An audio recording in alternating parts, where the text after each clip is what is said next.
Selamat siang semuanya, mudah-mudahan cukup jelas suaranya ya. Kompetensi dasar staf HRD. Yang pertama, saya tanya lagi, ya, saya ajukan pertanyaan lagi. Rekrutmen itu dimulai dari mana? Ada sebuah strategi, dalam strategi tadi dirumuskan dalam bentuk kebutuhan sumber daya manusia, ya, yang disebut dengan MPP, Manpower Planning. Itu sebenarnya ke sana.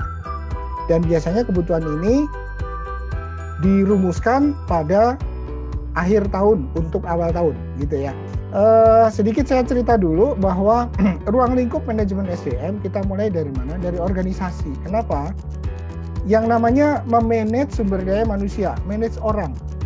Bagaimana memanage orang yang begitu banyak? Bukan secara teknis saja ya. Jadi kompetensi ada 3. Kalau ini 4, 3. Skill, knowledge, soft skill atau perilaku.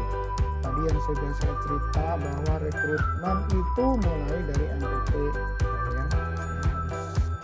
Itu jadi ada MPP, setelah ada MPP baru kita bicara proses permintaan SDM-nya. Yang mau saya sampaikan secara garis besar gitu ya, highlight adalah ini. Lalu ada ini formnya tadi yang saya sampaikan ya. Kita butuh form juga untuk apa? Supaya bisa dipertanggungjawabkan ya Bapak Ibu. Ini prosesnya, jadi mencari sumber daya, tadi kan sama anggarannya juga kan. Kemudian pelaksanaan, proses seleksi, baru ada penempatan ya, anggaran baru. Nah, rencana pencarian sumber SDM. Tadi di awal saya ceritakan, kita cari dulu, kita merumuskan dulu orang seperti apa yang mau dicari.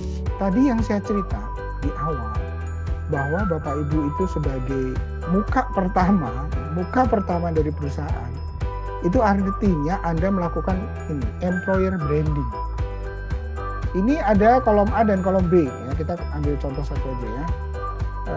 Kalau perusahaan ingin merekrut sales sepeda motor, maka metode rekrutmennya pakai apa nih? Metode apa namanya? Informasinya ya ini ya. Pakai job fair, pakai leaflet, pakai LinkedIn, pakai job portal, pakai sosmed, pakai internal, pakai institusi pendidikan, atau pakai iklan koran. Oke, baik. Berikutnya adalah proses seleksi. Ya, proses seleksi. Baik, teman-teman. Salah satu teknik interview adalah behavioral event interview. Ini basis kita melakukan interview di sini. Saya akan ini beda dengan yang Pak Johar ya, cuma ada sedikit nyambung karena memang nyambung ya pekerjaan saya ini.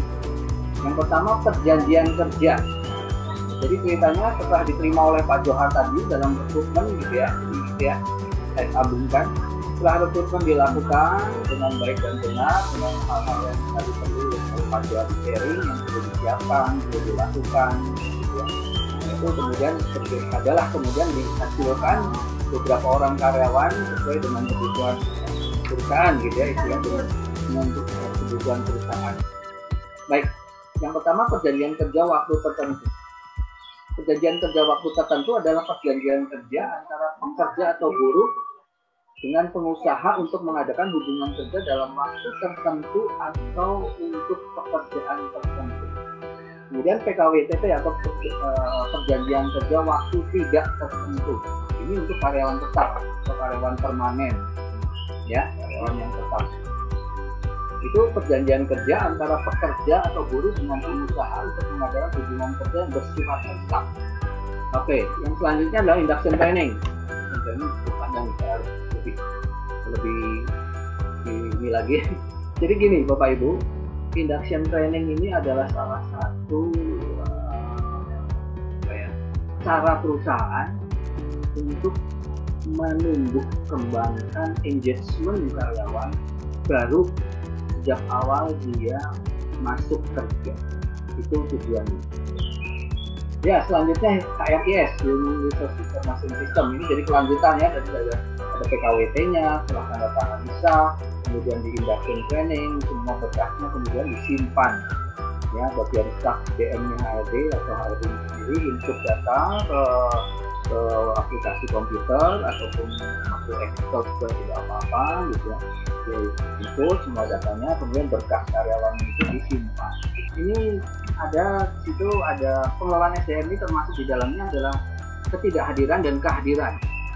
Pengetahuan dasar General Affairs. Jadi Bapak Ibu, seperti tadi awal saya sampaikan, ketika Bapak Ibu masuk di HR, biasanya pekerjaannya digabung dengan pekerjaan General Affairs, mengurus bagian umum.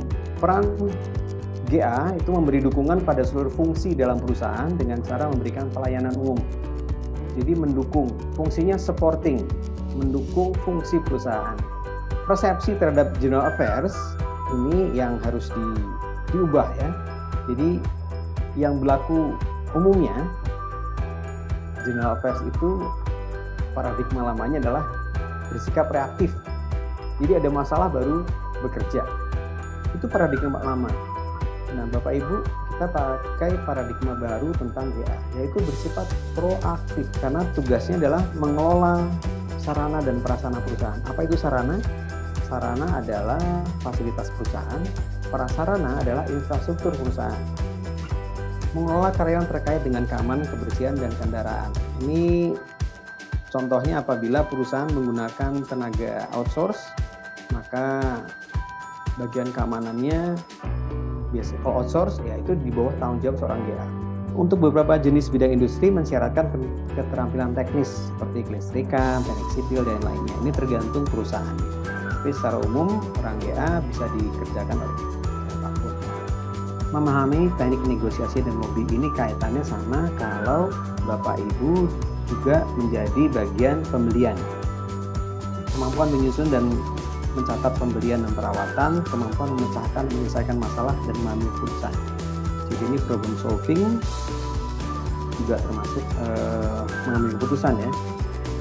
Kaitannya tadi membaca situasi, gesit dan cepat tanggap. Oke. Nah, ini mengelola sarana dan prasarana. Bapak Ibu, saya akan jelaskan agak cepat juga.